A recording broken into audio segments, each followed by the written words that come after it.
Hi friends, അപ്പോൾ ഞാൻ ഇന്നൊരു വീഡിയോ ആയിട്ട് വന്നിട്ടുണ്ട്. കുറച്ച് ദിവസമായിട്ട് ഒരു ഗ്യാപ്പ് വന്നു. അസുഖമൊക്കെ ആയത് കാരണം വീഡിയോ എടുക്കലും വീഡിയോ അപ്ലോഡിങ് ഒന്നും ഉണ്ടായിരുന്നില്ല. അപ്പോൾ ഇന്നൊരു സ്പെഷ്യൽ വിഭവമായിട്ട് വന്നിട്ടുണ്ട്. ഒരു പെരുന്നാൾ സ്പെഷ്യലാണ്. അതായത് നമ്മൾ പെരുന്നാൾ രാവിനൊക്കെ ഞങ്ങളുടെ വീട്ടിലൊക്കെ, അതായത് താനൂരൊക്കെ പെരുന്നാൾ രാവിന് നിർബന്ധമാണ് ഈ അട ഉണ്ടാക്കുക എന്നുള്ളത്.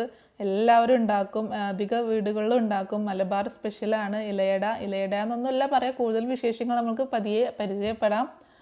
അപ്പോൾ വീഡിയോയിലേക്ക് കടക്കുന്നതിന് മുൻപ് ഈ ചാനൽ ആദ്യമായിട്ട് കാണുന്ന ആരെങ്കിലും ഉണ്ടെങ്കിൽ ചാനലൊന്ന് സബ്സ്ക്രൈബ് ചെയ്യുക. എന്നിട്ട് തൊട്ടടുത്തുള്ള ബെൽ ബട്ടൺ കൂടി ഒന്ന് ക്ലിക്ക് ചെയ്തിട്ട് ഓൾ എന്നുകൂടി സെലക്ട് ചെയ്യാം. ഓക്കെ, എന്നാൽ വീഡിയോയിലേക്ക് കടക്കാം.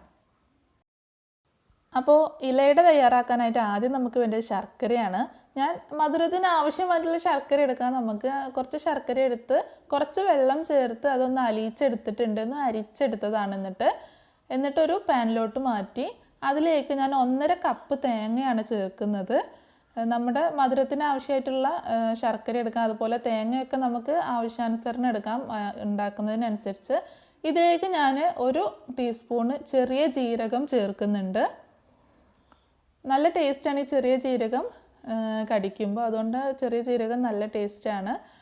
അപ്പോൾ 1 ടീസ്പൂൺ ചെറിയ ജീരകം ചേർത്തിട്ടുണ്ട്. ഇനി ഇതിലേക്ക് ചേർക്കുന്നത് ഏകദേശം ഒരു 3-4 ടീസ്പൂണോളം ചെറിയ ഉള്ളി, നമ്മുടെ ചുവന്നുള്ളി ചെറുതായിട്ട് അരിഞ്ഞതാണ്.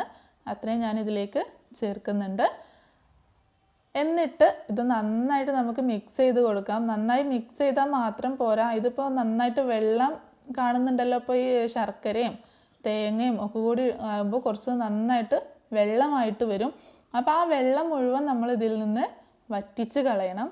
എന്നിട്ട് ഒട്ടും വെള്ളമില്ലാത്ത രീതിയിലാക്കിയിട്ട് എടുക്കണം.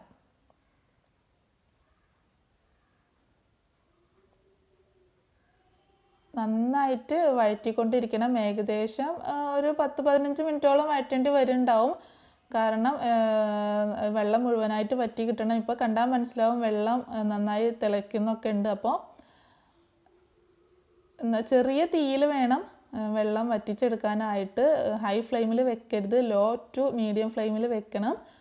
ഇപ്പോൾ ഇവിടെ നന്നായിട്ട് വെള്ളമൊക്കെ വറ്റിയിട്ടുണ്ട്. ഇതിൻ്റെ പാകം എന്ന് പറഞ്ഞിട്ടുണ്ടെങ്കിൽ ഇത് നമ്മൾ കൈകൊണ്ട് തൊട്ട് നോക്കുമ്പോൾ ഒട്ടി പിടിക്കും. അത് ഞാൻ വേറെ കാണിച്ചു തരാം, ചൂടാറട്ടെ. ഇനി നമ്മൾ ഇത് തയ്യാറാക്കുന്നത് ഈ ഇലയിലാണ്. ഇത് വട്ടയില എന്നാണ് ഇവിടെയൊക്കെ പറയുന്നത്.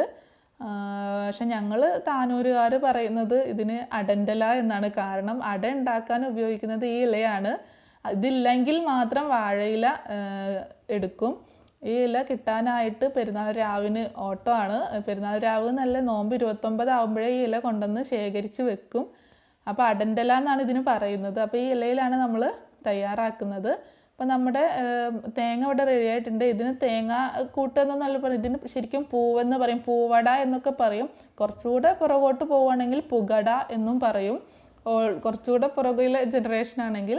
അപ്പോൾ ഇത് തൊട്ട് നോക്കുമ്പോൾ കയ്യിൽ ഇങ്ങനെ ഒട്ടിപ്പിടിക്കുന്ന രീതിയിലായിരിക്കും. ഇനി നമുക്ക് വേണ്ടത് അരിമാവാണ്. ഞാനിവിടെ പത്തിരിപ്പൊടി എടുത്തിട്ട് കുറച്ച് പത്തിരിയേക്കാളും കുറച്ചുകൂടി ലൂസായിട്ട് കുഴച്ചെടുത്തിട്ടുണ്ട്. പത്തിരി കുഴക്കുന്ന അത്രയും ഇതിൽ കുഴച്ചെടുക്കേണ്ട കാര്യമൊന്നുമില്ല, അത്രയും സ്മൂത്ത് ആവേണ്ട കാര്യമില്ല.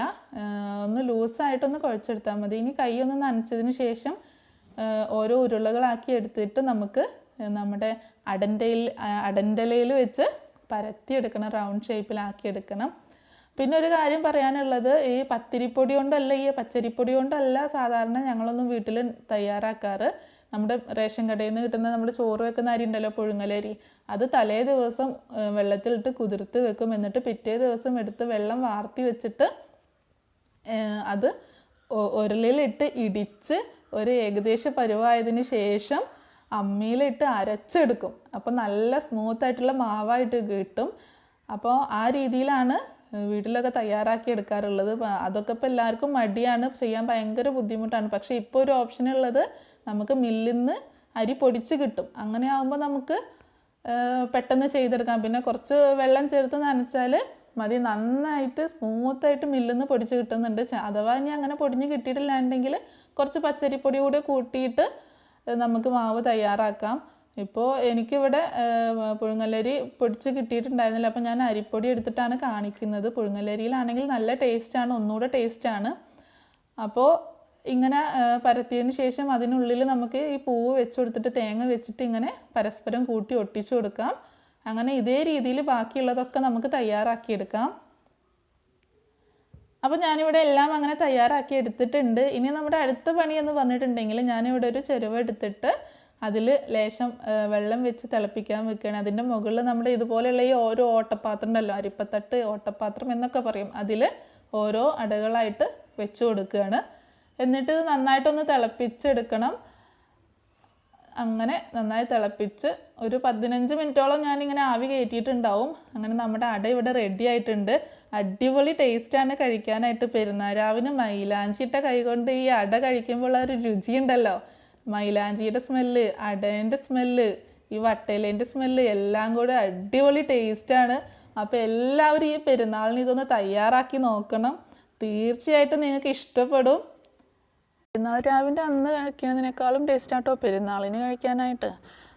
പെരുന്നാളിന് കഴിക്കുമ്പോൾ അടിപൊളി ടേസ്റ്റാണ്. പിന്നെ ബ്രേക്ക്ഫാസ്റ്റിൻ്റെ വേറെ ആവശ്യമൊന്നുമില്ല. പിന്നെ ഞങ്ങളൊക്കെ പെരുന്നാൾ നിസ്കാരം കഴിഞ്ഞാൽ തന്നെ ഫുഡ് കഴിക്കും. അപ്പോൾ പിന്നെ ബ്രേക്ക്ഫാസ്റ്റ് ഇത് തന്നെയാണ്. പിന്നെ ഗസ്റ്റൊക്കെ വരുമ്പോഴും നമുക്ക് കൊടുക്കാം. അപ്പോൾ എല്ലാവരും തയ്യാറാക്കി നോക്കണം. എൻ്റെ ഉമ്മ എൻ്റെ സ്പെഷ്യലാണിത്. ഉമ്മ ഉണ്ടാക്കുന്ന അത്രയും നന്നായിട്ടില്ല ഞാൻ ഉണ്ടാക്കിയിട്ട്. എന്നാലും നിങ്ങളൊക്കെ തയ്യാറാക്കി നോക്കണം. ഈ വീഡിയോ നിങ്ങൾക്ക് ഇഷ്ടപ്പെട്ടെങ്കിൽ ലൈക്ക്, കമൻറ്റ്, ഷെയർ ഒക്കെ ചെയ്യുക. പിന്നെ ബെൽ ബട്ടൺ എനേബിൾ ചെയ്യുക. Thank you.